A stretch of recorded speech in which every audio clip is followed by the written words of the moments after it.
खालिस्तानी आतंकी गुरपतवंत सिंह पन्नू मामले की तनातनी के बीच भारत ने अमेरिका से 73,000 अतिरिक्त 600 राइफल्स खरीदने का फैसला किया है। भारतीय सेना पहले से ही 72,000 600 राइफल्स इस्तेमाल कर रही है, जिन्हें जम्मू कश्मीर में काउंटर टेररिज्म ऑपरेशन और चीन से सटी LAC पर तैनात सैनिक इस्तेमाल कर रही हैं। जानकारी के मुताबिक भारत ने जो 73,000 अतिरिक्त 600 यानी 6716 राइफल्स का ऑर्डर दिया है, उसकी कीमत करीब 800 करोड़ है।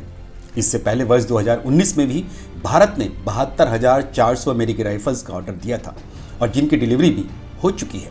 रक्षा मंत्रालय की रक्षा खरीद परिषद ने हाल ही में अतिरिक्त 600 खरीदने को झंडी दी है।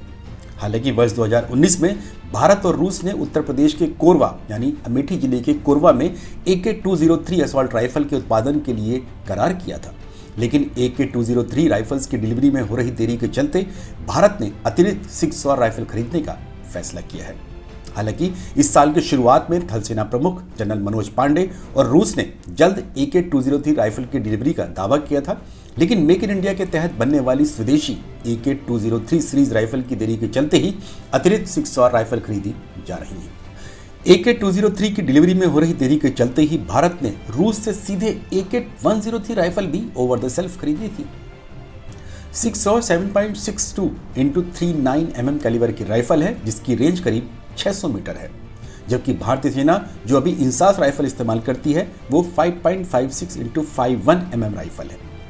यही वजह है कि 600 की मारक क्षमता काफ़ी ज़्यादा है और इसे स्नाइपर के तौर पर भी इस्तेमाल किया जाता है। हालांकि 600 की पहली खेप में कुछ तकनीकी खामियों की रिपोर्ट सामने आई थी, लेकिन रिपीट ऑर्डर से साफ हो गया है कि अमेरिकी राइफल्स में कोई खास दिक्कत नहीं है। 600 की एम्यूनिशन यानी गोलियां भारत में ही ऑर्डिनेंस फैक्ट्री में तैयार की जाती हैं।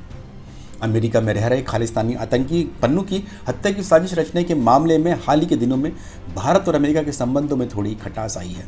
पिछले महीने ही अमेरिका ने चेक गणराज्य से भारतीय मूल के एक नागरिक निखिल गुप्ता को पन्नू की हत्या के लिए एक भाड़े के हत्यारे को खरीदने के आरोप में गिरफ्तार किया था। अमेरिका की पुलिस के मुताबिक निखिल गुप्ता ने जिस भाड़े के हत्यारे को पैसे देकर खरीदने की कोशिश की थी, वो दरअसल अमेरिका का ही एक अंडरकवर एजेंट था। अमेरिकी पुलिस ने इस मामले में भारत के एक सरकारी अधिकारी को भी आरोप बनाया है। माना जा रहा है कि पन्नू के मामले के चलते ही अमेरिकी राष्ट्रपति जो बाइडेन ने अगले महीने गणतंत्र दिवस समारोह में मुख्य अतिथि के तौर पर शामिल होने से इनकार कर दिया है। अमेरिका ने इसके साथ ही अगले महीने राजधानी दिल्ली में होने वाली क्वाड समूह की बैठक को भी स्थगित करने का आग्रह किया है। भारत और अमेरिका के अलावा जापान और ऑस्ट्रेलिया भी इस गठबंधन का हिस्सा है, जो मुख्य तौर पर चीन की घेराबंदी करने के इरादे से बनाया गया है।